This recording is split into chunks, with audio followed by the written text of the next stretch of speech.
Sobat UKA, selamat datang di UKA Talk 1, tempat kita berbagi cerita, dinamika, dan kehidupan di dunia kampus. Kali ini kita bakal bahas topik yang menarik nih, namun sering tabu di dunia kampus, yaitu isu terkait stigma mahasiswa. Ngapain sih ikut UKM kerohanian? Bersama aku Berlin dari Fakultas Teknologi Pertanian, Prodi Teknik Lingkungan Angkatan 2025, dan sudah hadir bareng kita nih narasumber yang berasal dari UKM Kerohanian Unika Hida yang berasal dari berbagai macam latar. Nah, sebelum kita masuk ke topik, enaknya kita perlu kenalan nggak sih sama narasumber kita? Nah, di sini ada Kak Nata selaku demisioner Unika Hida, ada Kak Mangsri selaku pengurus aktif Unika Hida, dan Kak Restu selaku mahasiswa aktif Hindu di Universitas Brawijaya. Oke, sebelum kita masuk lebih lanjut nih, Kak boleh kasih tahu nggak ya tentang apa sih yang Kak tahu tentang UKA? Mungkin dari Kak Mangsri dulu. Oke, kalau aku Unika Hida atau Unit Aktivitas Kerohanian Hindu Dharma di Universitas Brawijaya merupakan wadah bagi mahasiswa Hindu di Universitas Brawijaya untuk dapat berkumpul, berkegiatan, dan juga mengembangkan diri melalui kegiatan kerohanian atau keagamaan dan juga organisasi. Oke, berarti Kak Mangsri memandang Unika Hida ini sebagai tempat untuk berkembang di kerohanian ya Kak Betul Mangsri. banget. Selanjutnya mungkin dari Kak Nata. Oke, dari awal yang aku tahu tentang Unika Hida ini ya mungkin kayak sebuah UKM gitu, UKM Hindu gitu khususnya di Universitas Brawijaya sih, gitu. Oke, kalau Kak Restu sendiri gimana? Kalau dari aku sendiri sebenarnya kurang lebih sama ya. Cuman di sini mungkin aku nyebutin contoh aja kayak misal mahasiswa Hindu yang pengen sembahyang itu sekarang ada wadahnya loh untuk sembahyang bareng. Hal-hal yang kayak gitu mungkin yang meningkatkan minat mereka untuk sembahyang gitu. Karena wadahnya udah ada. Berarti dari ketiga ini kita bisa cakup ya kalau Unika Hida ini merupakan UKM di mana mahasiswa Hindu berkumpul untuk berkembang dan mengikuti kegiatan yang bisa mengembangkan diri baik di bidang organisasi maupun kerohanian. Untuk kesan pertama kali tentang UKA gimana? Mungkin Dari Kak Nata dulu. aku dulu, kayak mungkin kalau kesan pertamaku ke UK gitu, kayak first impression ketemu UK itu kayak asik gitu, asik kayak ketemu sama temen yang Hindu gitu, akhirnya gitu dapet sesama Hindu gitulah, jadi aku kayak excited aja gitu. Seneng ya rasa ketemu sama teman-teman yang rasa kita sama gitu. Iya, benar. Kalau Kak Mangsri? Dari aku sendiri hampir sama kayak Kanata, itu seneng banget karena dari awal kita masuk kita udah disambut baik sama Unika Hida, di mana kita di sini langsung ketemu teman-teman Hindu juga, dan juga kita bisa belajar bareng di kegiatan Ormaba yang kegiatan pertama kita di waktu jadi mahasiswa baru. Oke, kalau Kak Restu sendiri? Kalau dari aku kesan pertama itu kan pas baru aja masuk ke UB itu kita tuh langsung di invite ke grup UKA kayak gitu kan. Itu kayak ngebantu banget karena ada beberapa info yang mungkin kita miss ke depannya, itu bisa bantu follow up sama teman-teman UKA, ada yang sama fakultas juga, itu membantu banget sih kalau ada teman lah. Oke, jadi kalau di Unika Hida kita berkumpul pertama di kegiatan Ormaba ya, jadi kita berkumpul di orientasi dan kita juga jadi ngumpul bersatu gitu bersama mahasiswa Hindu lainnya. Oke, jadi biar kita bisa dapat pandangan nih dari ketiga narasumber ini, kita bakal bahas dari demisioner Unika Hida terlebih dahulu, yaitu Kak Nata. Mungkin kalau kakak yang lain, Kak Mangsri atau Kak Restu mau menimpali boleh ya. Oke. Nah, Kak Nata kan udah menjalani sampai selesai nih kepengurusan di UKA. Iya. Jadi Kak Nata mendapatkan pelajaran nggak atau apapun gitu dari UKA? Oke, pertama kalau pelajaran itu pasti ada ya, karena dari aku ikut kepengurusan di staff di tahun 2024 lalu, itu aku mendapat jadi couple HBCC yang dulu namanya couple HBCC, dan itu banyak banget sih yang aku dapetin baik dari hard skillku dan juga dari soft skillku gitu sih. Oke, berarti dari UKA ini Kak Nata bisa mendapatkan dan mengembangkan baik itu hard skill maupun soft skill gitu di UKA. Betul. Kalau menurut kakak itu UKA itu mendukung nggak sih untuk mengembangkan minat kita gitu, baik di akademik maupun non akademik? Kalau dari sisi akademik dan non akademik ya, kalau dari akademik itu mungkin aku lebih condong ke non akademiknya gitu, karena yang biasa aku dapetin dari sisi non akademik itu kayak lebih ke skill komunikasiku, baik itu dari kerjasama dengan departemen lain, terus aku bisa juga memanage teman-teman, dan juga aku dapat feedback dari banyak teman-teman juga gitu. Mungkin selain itu aku bisa dapat skill baik dari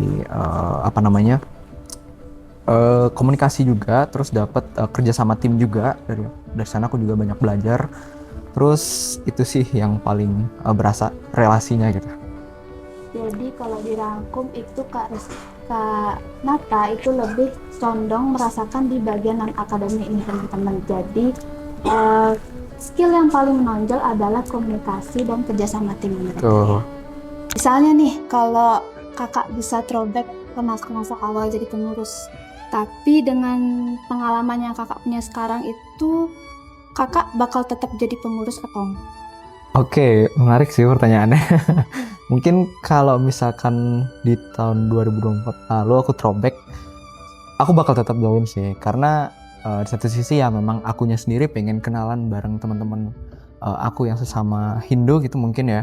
Terus yang kedua aku juga pengen menjalin relasi yang mungkin ada dampaknya juga untuk aku dan juga untuk mereka gitu. Jadi dari opini ku sendiri sih aku tetap join gitu.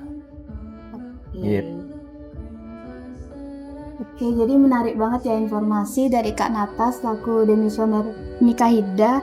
Nah, mungkin sekarang kita lanjut ke point of view atau POV dari Kak Mangsri selaku pengurus aktif Unikahida tahun 2026. Nah, jadi menurut Kak Mangsri ini apa sih motivasi kakak untuk gabung di Unikahida ini? Dan mengapa akhirnya memilih UKAD? Oke, untuk motivasi mengikuti organisasi sendiri atau Unikahida sendiri, mungkin sama seperti mahasiswa kebanyakan atau pada umumnya, seperti menambah relasi, mencari pengalaman, juga belajar hal-hal baru melalui organisasi, dan juga mengetahui gimana sih sebenarnya organisasi di perkuliahan itu. Lalu kenapa akhirnya memilih UK? Karena sedari awal aku kenalan dengan UK atau Unikahida dan berkecimpung di UK, kegiatan Ormaba dan DUT yang merupakan panitiaan pertama aku di kampus atau Universitas Brawijaya ini. Jujur aku merasa UK itu terbuka banget untuk aku, bisa belajar sama teman-teman dan sama kakak-kakak juga, sehingga dari merasa rasa diterima dan rasa nyaman yang aku rasakan ketika berkegiatan di UK, aku memilih untuk bergabung ke kepengurusan UK tahun 2026. Oke, berarti jadi yang mendominasi dari mengapa Kak Mangsri memilih join UK itu adalah rasa terbuka dari UK itu sendiri. Betul Dan banget. juga rasa ingin tahu gitu bagaimana UK itu berjalan. Yap. Nah, pas join Unikahida ini kan kakak pasti punya ekspektasi gitu kan. Nah, benefit apa sih yang Kak Mangsri itu harapkan dari Unikahida? Oke, untuk benefit sendiri tentu aja kayak aku ingin di UK ini aku bisa belajar hal-hal baru, apalagi setelah mendengar Kak Nata tadi banyak hal yang Kak Nata dapat, jadi aku juga pengen dapat satu hal yang mungkin dari mengembangkan diri aku lah jadi lebih baik sama teman-teman dan kakak-kakak di UK, dan juga aku di sini pengen mendapat keluarga baru atau teman-teman yang bisa ngerangkul aku, di mana kita di sini kan sebagai anak rantau, jadi aku ngerasa dirangkul dan disayang sama teman-teman serta kakak-kakak di Unikahida. Oke, jadi kurang lebih ya benefit yang Kak Mangsri harapkan itu adalah rasa dirangkul dari Unikahida itu sendiri, bagaimana orang-orang dari Unikahida itu mampu merangkul baik itu dari dalam daerah maupun dari luar daerah.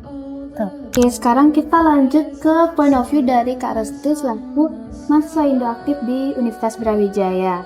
Nah, meskipun kakaknya bukan pengurus Unikahida, tentunya kakak masih bagian dari UK kan ya. Nah, sebagai anggota Unikahida yang bukan pengurus, kakak merasakan nggak sih eksistensi atau keberadaan dari UK itu sendiri? Oke, izin jawab ya. Sangat merasakan tentunya, karena yang kulihat UK ini salah satu organisasi Hindu yang juga tadi mention ya inklusif, jadi dari berbagai daerah, nggak cuma Bali gitu walaupun mayoritas, tapi daerah Malang juga banyak dan Kalimantan dan sebagainya kayak gitu. Itu aku sangat look up banget karena di situ benar-benar inklusif, jadi benar-benar kekeluargaannya dapat banget. Meskipun aku memang jujur jarang untuk ikut, apalagi sebagai pengurus tadi, tapi aku pun merasa loh diajak, kayak dianggap lah sebagai keluarga gitu. Terus yang paling terasakan. Oke, jadi kakak merasa kalau di UK ini walaupun kakak bukan pengurus, tapi kita semua itu tetap merangkul gitu, karena Iya. kan kita inklusif. Jadi benar-benar kayak walaupun kita bukan dari daerah sini, tapi kita semua tetap dirangkul sebagai mahasiswa Hindu. Nah, setiap tahunnya itu kan pasti ada program kerja dari UK gitu, yang melibatkan seluruh anggota. Nah, kakak merasakan nggak sih benefit dari program kerjanya itu? Itu ya merasakan ya, salah satunya itu aku ikut di HBC, Leading Child Nutrition. Kemudian aku juga ngeliat kayak Grand Proper UK juga, salah duanya ada ini juga BUT. Nah, sebenarnya dari dua proker tersebut aku melihat proker yang sangat kompleks ya, jadi nggak cuman satu kompetisi tapi juga ada yang olahraga, ada undangan SMA juga. Itu kayak menurutku keren banget sebuah organisasi bisa membuat proker yang sebesar itu nasional, dalam skala nasional, dan juga visinya itu jelas gitu buat mahasiswa di Universitas Brawijaya khususnya yang beragama Hindu tuh memiliki wadah dan juga dapat menyalurkannya khususnya dari peserta yang datang gitu. Dan kebetulan kemarin di HBC aku jadi staff marketing. Situ aku belajar banyak dari sponsorship sih dan pendanaan. Oke, jadi di Unika-Hida itu kita punya beberapa program besar. Salah satunya yang disebut Kak Restu tadi ada HBC, yaitu di Brahmacari Competition, dan BUT. Di mana dari dua program itu Kak Restu bisa merasakan juga ya benefit sebagai anggota UK. Nah, pandangan Kak Restu mengenai UK itu gimana? Apakah sama seperti organisasi pada umumnya atau menurut kakak ini ada hal yang membedakan? Mungkin jawabanku mirip-mirip kayak tadi ya. Jadi yang membedakan tuh ada di sisi kekeluargaannya sih. Karena yang aku lihat di sini lebih inklusif aja. Terus dari jumlahnya juga banyak kan karena satu UB. Khususnya untuk mahasiswa Hindunya kayak gitu. Oke, jadi yang Kak Restu rasakan itu lebih ke kekeluargaan dan inklusivitasnya. Oke, sebagai penutup nih terakhir, boleh nggak kakak kasih kesan dan pesan untuk Unika-Hida ke depannya buat teman-teman yang lagi menjabat dan teman-teman Unika-Hida secara umum? Mungkin dari Kak Restu deh. Oke. Buat pesannya, aku senang banget gitu masih tetap dirangkul kan walaupun jarang aktif. Ada beberapa kegiatan lain. Untuk pesannya dan harapan untuk UK sendiri ya, semoga UK ini bisa semakin keluarganya tetap dijaga, kemudian bisa lebih dikenal lagi di kalangan UB dan juga tentunya di nasional, ataupun bisa buat di skala secara internasional itu lebih bagus lagi. Semoga bisa tercapai dan semua staff maupun anggota dari UK sendiri bisa terus maju lah bersama-sama kayak gitu. Mungkin itu aja dari aku. Oke, lanjut ke Kak Mangsri. Oke, kalau dari aku sendiri untuk kesannya mirip sama Kak Restu, itu seneng banget bisa menjadi bagian dari kepengurusan UK tahun 2026 ini, dan kesannya juga harapannya semoga kita kedepannya bisa terus saling merangkul satu sama lain, bisa terus berkembang entah itu di pengurus maupun di anggota aktif Unika-Hida, biar kita bisa tetap sama-sama maju dan tetap bisa stay atau bisa terus berkembang lah di Universitas Brawijaya ini. Oke, mungkin kalau untuk aku mau ngucapin terima kasih banyak untuk Unika-Hida ya. Karena setelah dari apa yang udah aku ikutin dan sama teman-teman juga, itu membuat banyak sekali pengalaman dari diriku sendiri. Dan aku juga mau ngucapin semangat buat teman-teman dan juga adik-adik yang lagi menjabat ataupun mau masuk Unika-Hida sebagai pengurus. Itu aku yakin sekali pasti kalian bisa berdinamika lah di sana dan juga mengembangkan skill, baik itu dari soft skill dan juga hard skillnya gitu. Dan mungkin untuk pesan dari aku ya, untuk Unika-Hida semoga bisa dijaga aja rasa profesionalisme dan juga kekeluargaannya sih gitu. Oke, jadi terima kasih banyak kepada Kak Nata, Kak Mangsri, dan juga Kak Restu karena sudah mau menjadi narasumber kita dan membagi cerita-cerita inspiratif di dunia Unika Hida ini, dan terima kasih juga untuk kesan dan pesannya. Nah, ini bagian dari sesi terakhir, dan untuk Sobat Uka dimanapun kami berada, ingat setiap kegiatan dan organisasi pastilah memiliki manfaatnya. Sekarang tergantung dari dirimu untuk mengolah dan menyadari manfaat tersebut. Baik, itu tadi sesi Uka Talk pertama untuk hari ini. Sekian dan sampai jumpa di Uka Talk berikutnya. Dadah!